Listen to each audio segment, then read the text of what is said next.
ಇವತ್ತು ಕನ್ನಡ ಚಿತ್ರರಂಗ ಈ ಒಂದು ವೆರಿ ವೆರಿ ಲೋ ಸ್ಟೇಜಲ್ಲಿ ಇರಬೇಕಾದ್ರೆ ಐ ಥಿಂಕ್ ಹೆಂಗೆ ನಮಗೆ ಲಾಸ್ಟ್ ಇಯರ್ 2023 ಎಂಡಲ್ಲಿ ಬರ್ಬೇಕಾದ್ರೆ ಕಾಟೇರ ಬರ್ಬೇಕಾದ್ರೆ ಸೇಮ್ ಫೀಲಿಂಗ್ ಇತ್ತು ನಮಗೆ.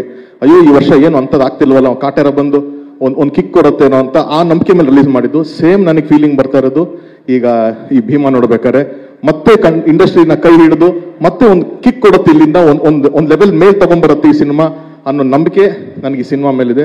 ಖಂಡಿತವಾಗ್ಲೂ ಕನ್ನಡ ಚಿತ್ರರಂಗದ ಇವತ್ತಿನ ನಮ್ಮ ಒಂದು ಚಿಕ್ಕ ಏನು ಸಂಕಷ್ಟದ ಸ್ಥಿತಿಲಿ ಇದ್ದೀವಿ, ಅದರಿಂದ ಪಾರಾಗಬೇಕು ಅಂದ್ರೆ ಈ ಸಿನಿಮಾ ಎಸ್ಪೆಷಲಿ ತುಂಬಾ ಚೆನ್ನಾಗಾಗಬೇಕು. ಯಾಕಂದ್ರೆ ಇದು ಒಂದು ಶುರು ಓಪನಿಂಗ್ ಬ್ಯಾಟ್ಸ್ಮನ್ ತರ, ಇದು ಬಂದು ಒಂದು 5-6 ಓವರ್ಸ್ ಚೆನ್ನಾಗಿ ಹೊಡೆದ್ರೆ ಮಿಕ್ಕಿದ ಬ್ಯಾಟ್ಸ್ಮನ್ಸ್ ಅಲ್ಲಿಂದ ಗಣೇಶ್ ಪಿಕ್ಚರ್ ಇದೆ, ಇನ್ನು ಧ್ರುವ ಅವ್ರ ಪಿಕ್ಚರ್, ಎಲ್ಲಾ ಪಿಕ್ಚರ್ಗೂ ಈಸಿ ಆಗ್ತಾ ಹೋಗುತ್ತೆ.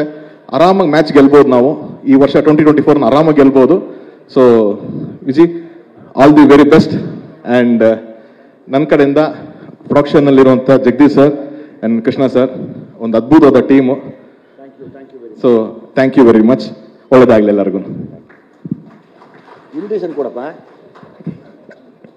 ನಾನು ವಿಜಿನ ಒಂದು ವಾರ 10 ದಿವಸದಿಂದ ಫಾಲೋ ಅಪ್ ಮಾಡ್ತಾ ಇದ್ದೀನಿ. ಮಗ ಏನೋ ಇನ್ವಿಟೇಷನ್ ಕೊಡ್ಬೇಕು ನಾವು ಬರ್ತೀನಿ ಅಂತಂದ್ರೆ ಪ್ರಮೋಷನ್ ಅಲ್ಲಿ ಬಿಸಿ ಇಲ್ಲಿ ಬಿಸಿ ಅಂತ.